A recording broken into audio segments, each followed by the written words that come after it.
Boxer at sa mga taong gustong maging boksingero someday. And sana makarelate sila dito mga kabataan. Pahabol ng concert. Yung feeling na meron ka ng bagong love team. Yes. Even ang Love team. Opo. Inside team. Talagang I was surprised po talaga nung paglabas ko sa loob ng bahay ni Kuya. And I'm just really grateful kasi nung nalaman ko may love team na pala, hindi ko nalalaman. Love team tayo? Pero nasasabi ko lang po sa sarili ko na I'm just really proud of them na naabot nila sa buhay nila, naabot nila sa career nila. And now may sarili-sarili kaming show. And ayun po talaga, I'm just really grateful and talagang magbe-best friend po talaga kaming lahat. And right now, focus po sila lahat sa mga ginagawa nila. And nandito lang naman po ako para supportahan sila. So, Gusto ko with Shanti, paano yung bonding? Shanti, medyo may, syempre, kinakabahan pa kasi first time namin magtatrabaho sa each other. And, talagang mahusay siyang actress pagdating sa mga set. Very professional siya. And ayun po talaga, sana mag-bonding kami soon with Bruce, with Matt, with Therese, na magtutropa lang, na walang halong chemical. Ganon. Natawa ako. Pero yeah, I'm just really happy po na nabigyan po si Shanti at nabigyan po kami ng gantong opportunity na magkatrabaho kami sa isa't isa. Pero so far, anong tingin mo sa kanya, kay Shanti, so far? Ay, siyempre very pretty po si Shanti and very loving person and very family oriented kasi hinahatid sundo siya ng tatay niya. Sabi ko, ang sweet naman, parang ako. sabi ko sa kanya, Shanti, balang araw, punta rin ako sa mga ganaps mo, ha. And ayun po, Kala ko balang araw ka na maghahatid sa kanya. Ay, hindi. Huwag ka magsalita ng tapos, Ay, hindi. edit niya yan. Kinakarit ko niyan. Partner mo yun, Hindi ko dito. yun, oo nga. Pero ayun po, I'm just really proud of her sa nangyari sa kanya na nagkatrabaho ko siya. So yun. Last na lang ako din. Okay, last Ang dami po. mo kasing ang daming katon, di ba? Karton. Kakatapos nga lang yun. Ngayon naman meron naman, parang ngayon pa lang 4 or 5 na silang... Talagang nakita ko po talaga. Nahihirapa ka ba sa ganon? Yung parang kanino bakit matimbang? Sa akin, happy shippings naman po yung mga nangyayari eh. Talagang best friend ko naman po talaga sila lahat. And alam naman po ng mga tao na happy lang. And talagang suportado po talaga sila sa akin sa lahat ng nangyayari po sa amin sa buhay. Sa mga kay Lela, kay Crystal, and kay Carmel also. And kakatapos na nga namin ng concert ni Carmel kahapon. Yes. Kaya sabi ko, ay, tumawag yung management na, uy, may concert. O sige, G ako. Suportahan natin si Carmel sa lahat ng nangyayari sa kanya. And kay Cristo naman na may may charity event. Sige, punta ako. So lahat po ng mga plans po ng mga fans, pinupuntahan ko. Kaya todo effort rin po na sila sa akin. And ayun po.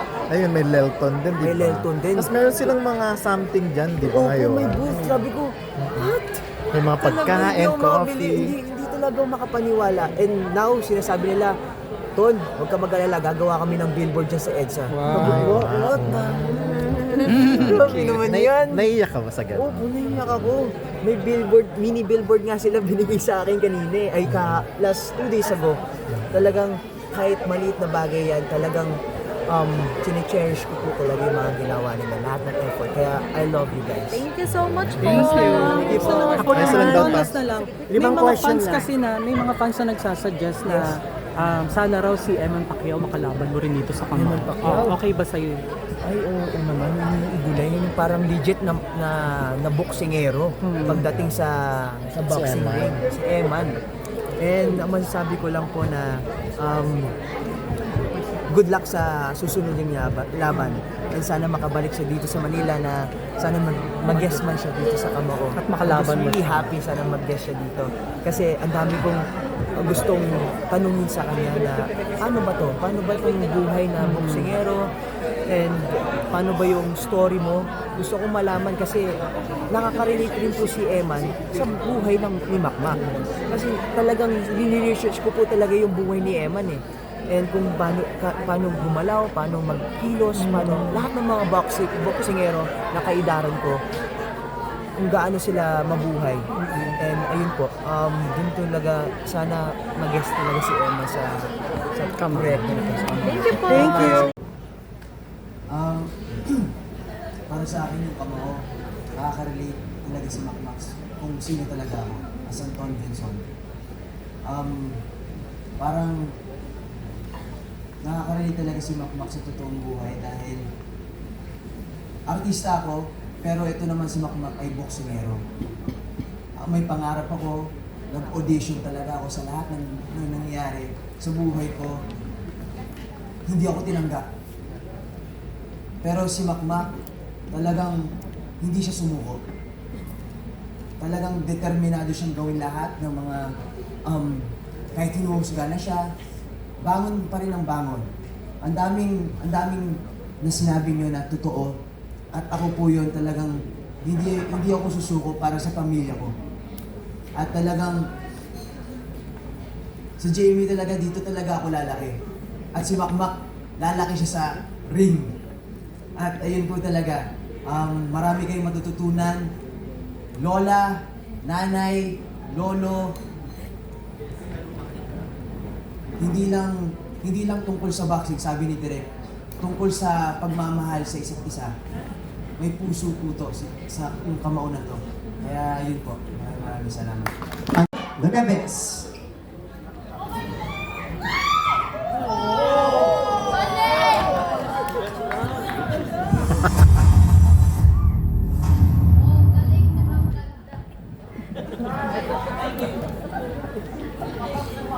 Practice lang.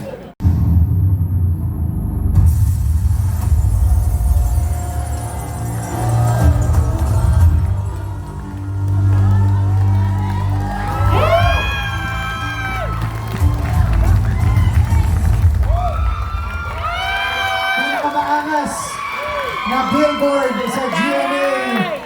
O, diba palapanan ni Bago Martin Tao? Okay, congratulations everybody. Congrats in advance for the success of the show.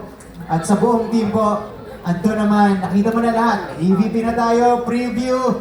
Nakita mo na yung mukha mo. Billboard dito sa GMA. Imbitahan mo na ang lahat ng mga kapuso natin panoorin ang Kamao sa GMA Afternoon Prime.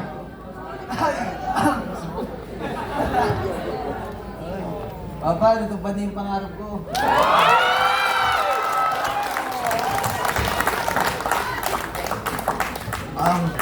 Yun po. Sana panoorin niyo po yung Kamao. May 25 na po yan. 3:20 PM. Abangan niyo yung bakbakan namin. Pero may puso. Ayun po. Salamat po. Muli palakpakan natin ang Team Kamao! We'll use this opportunity and oras ako para sa table interviews natin to cater to our friends from the media. Team Kamao. Team Kamao.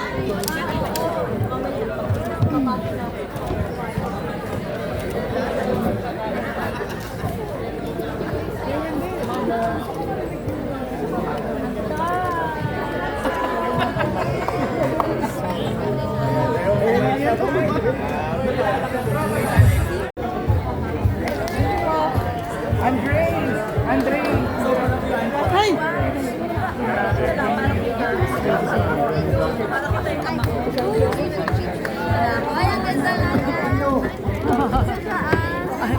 Ay, hello! Ano ba? Kumusta ka na? Ganun pa din. Chikata.